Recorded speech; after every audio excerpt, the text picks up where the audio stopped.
Reaction ఎలా ఉందో అడిగి తెలుసుకుందాం సార్. హలో తిరుపతి,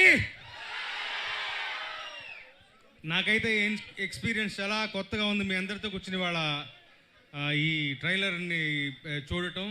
చిన్నపిల్లాడిని అయిపోయాను ఒకప్పుడు, ఎప్పుడు కూడా మెగాస్టార్ గారి వీరాభిమాని నేను. ఆయన అనిల్ రావిపూడి ఫిల్మ్ అని చూడంగానే ఒక ఎక్సైట్మెంట్ వాళ్ళ రోజున అందరిలోకి. సంక్రాంతికి డెఫినెట్గా వచ్చి బలమైన హిట్ కొడతాడన్నటువంటి విశ్వాసం అందరికీ నాకు మరీ ఎక్కువగాను. ఈ ట్రైలర్ చూసిన తర్వాత మరీ ఎక్కువగా నమ్మకం పెరిగింది. అద్భుతమైన సినిమా, ఒక ఎంటర్టైనర్ వస్తుంది. అందరూ అనిల్ రావిపూడిని పందెంకోడి అంటున్నారు, సంక్రాంతి పందెంకోడి అంటున్నారు.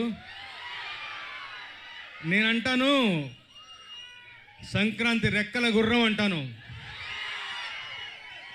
రెక్కల గుర్రం మీద ఎక్కింది ఎవరు? అది సంగతి. అసలే రెక్కల గుర్రం దాని మీద ఎక్కింది మరెవరో కాదు, మెగాస్టార్ గారు. ఆయన ఫోర్ట్ అది, ఆయనకి బలమైనటువంటి విషయం ఎంటర్టైన్మెంట్. ఎంత బాగా పండించారు ట్రైలర్లోనే. ఇంకా మరోసారి చూడాలనిపిస్తుంది నాకు. ఈ 2.5 నిమిషాల ట్రైలరే ఇలా ఉంటే 2.5 గంటల సినిమా ఎలా ఉండబోతాం ఈ ఓకే వదిలేస్తున్నాను. సంక్రాంతి బరిలో ఘనమైన విజయాన్ని నమోదు చేయడానికి మన శంకరవర ప్రసాద్ గారు వస్తున్నారు, మన అందరినీ గొప్పగా అలరించబోతున్నారు. ఆల్ ది వెరీ బెస్ట్ మన శంకరవర ప్రసాద్ గారు. All the very best to the team. Sahu గారు, మెగా ప్రొడ్యూసర్ సుష్మితా గారికి అందరికీ కూడా అభినందనలు తెలియజేస్తూ సెలవు తీసుకుంటాను. Thank you so much. నేను ఒక పాట రాశాను ఇందులో.